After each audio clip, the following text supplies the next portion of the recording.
I'm Jason with More Handy, and one of the things that I've observed is that people seem to be either terrified of or they really want to have their ductwork cleaned. And certainly I can understand why there's some healthy skepticism about duct cleaning. And so the purpose of this video is to really ask a handful of common questions that I get asked about duct cleaning and hopefully help to answer those in such a way that after watching this video, you'll have a good idea of whether or not you're a good candidate for duct cleaning, and if you are, how to avoid being taken advantage of. The first question of do I need duct cleaning? If your ductwork is in the floor and you walk where your vent registers are, you're more likely to need your ducts cleaned than someone who has their vents in the ceiling.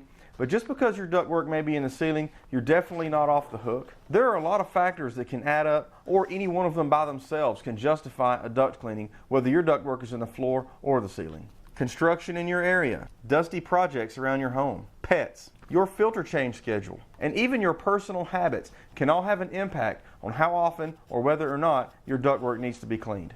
Even if your home is fairly new, it's very likely that your contractors were running your air conditioning or heating system while they were working inside of your home. Flooring and especially sheetrock can both have huge impacts and leave quite a bit of garbage within your ductwork, even though your house is fairly new. So moving on to the next question, is it worth it? This largely depends on how it's done and what services were provided. And what I mean by how it's done, there's a lot of highly specialized equipment that comes with cleaning your ductwork. And if someone shows up at your house and all they have is maybe a dust mop, some sort of duster on a pole, and a shop vac, you're almost certainly not going to get a good duct cleaning job. So in that case, I would say no matter what you paid, it's probably not worth it. To the other half of that question about the services provided, services provided really comes down to two things. The first one is the person that's doing your work a licensed HVAC contractor? If they're not a licensed HVAC contractor, there are certain services that most HVAC companies will include with the duct cleaning that they're not allowed to do by law. For instance, just checking the level of refrigerant in your system is something that they will not be able to do unless they are licensed HVAC contractors. Now that isn't to say that someone who doesn't have an HVAC license can't do a good job of just cleaning the ductwork, but it is to say that they're not going to be able to look for the common points of failure within your air conditioning system.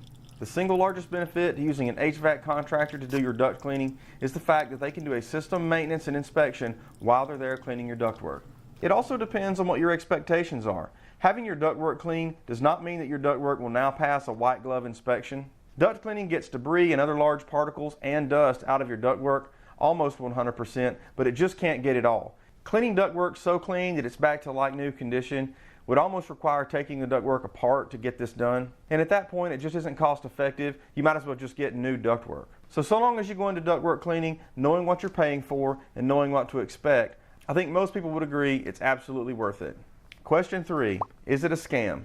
Duct cleaning does take a little bit of knowledge and a little bit of skill, but at the end of the day, all of the knowledge and skill in the world cannot replace the necessary equipment that's required to do a good job on ductwork cleaning. There's just no way around the fact that in order to do a good job in cleaning ductwork, you're going to have some equipment, and some of that equipment is fairly expensive. So I'll go ahead and say with some confidence that unless your duct cleaning crew has a commercially made vacuum system that is specifically designed for duct cleaning, you are likely being scammed. Another indicator that you might be getting scammed are the buzzwords like mold and toxins and poisons and hazards and carcinogens. Although the ductwork in almost every home has some level of pollen, possibly mold spores, and all other sorts of things that can be toxic, those things are present in higher concentration in your ductwork simply because your ductwork is not somewhere that you can clean every day. But in no case have I ever told someone that if they didn't get their ductwork clean, that their health was at risk. Now just in case you're thinking that mold in ductwork is a health risk, you're absolutely right, but I'll come back to why I don't clean mold out of ductwork here in just a few minutes. The bottom line here is if someone tries to make you believe that your home is just a toxic waste pit, they're probably trying to scam you.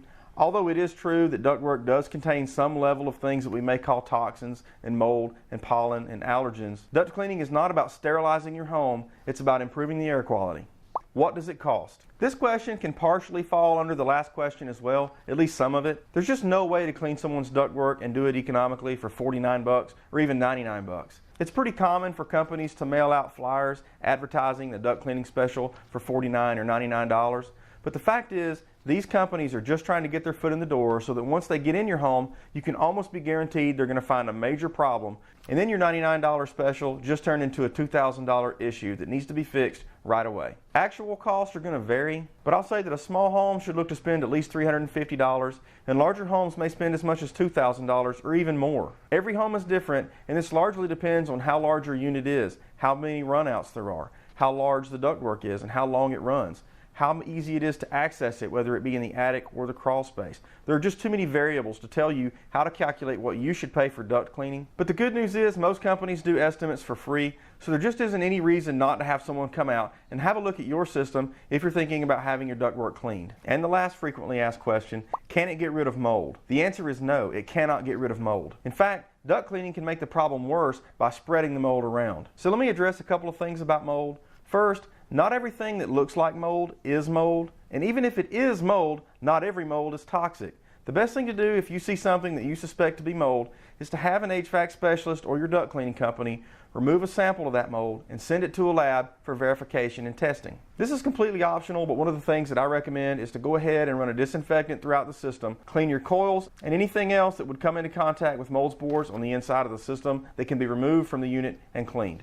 Then send a sample off to have it tested, and that way, no matter what the test results say, you've already taken the first steps to eliminate the issue. And if it does come back positive, you can send a second sample because you've already taken the steps to eliminate the problem, and that way you'll know for sure whether you've eliminated the mold or not. And now on to the questions that probably don't get asked that much, but the things that we try to address when we come and talk to you about duct cleaning. The major benefits of a good duct cleaning is, of course, improving the air quality and getting debris out of your ductwork. I think you'd be surprised to see that I found dead birds and snake skins and other sorts of animal evidence within people's ductwork, and that's also evidence of an opening in the ductwork where animals are getting in. A good HVAC company that's cleaning your duct is also going to be able to spot issues and problems within the ductwork right away and be able to get those reported to you. Another benefit that goes with cleaning the duct is the ability that while you're there, you can also seal the ductwork. Sealing the ductwork is perhaps more important than just cleaning the ductwork alone. If your ductwork is leaking, you can be guaranteed that you're blowing conditioned air either into the crawl space or into the attic of your home, and that actually creates a slight positive pressure environment in these non-living spaces and creates a slight negative pressure in the living spaces. In a nutshell, the negative pressure inside of your home causes any window that may be leaking or door seals or even the areas around your air conditioning register to allow air to come in either through your attic, through your crawl space, or just from outside. Crawl spaces and attics are notorious for bringing in dust and odors, and sealing your ductwork goes a long way to stop that almost 100%. Sometimes you can even see the evidence of air being drawn in from a floor or an attic. It's usually easier to spot in an attic area because the white ceiling tends to highlight the black dust that's drawn in and filtered through your cellulose insulation. Of course, sealing your ductwork also makes your home more energy efficient. But in the end, your ductwork is just like any other part of your home and periodically needs to be cleaned. And at the end of the day, if you're getting your ductwork cleaned, do it because you want your ductwork clean and want to improve the efficiency and air quality in your home, and not because someone scared you into believing that you had a health risk blowing air throughout your house. So hopefully that clears up some of the questions about ductwork, and if you think of something that I missed, go ahead and drop that in the comments down below, and I'll try to address it in a later video, or at least address it in the comments. So until next time, this is Jason with More Handy.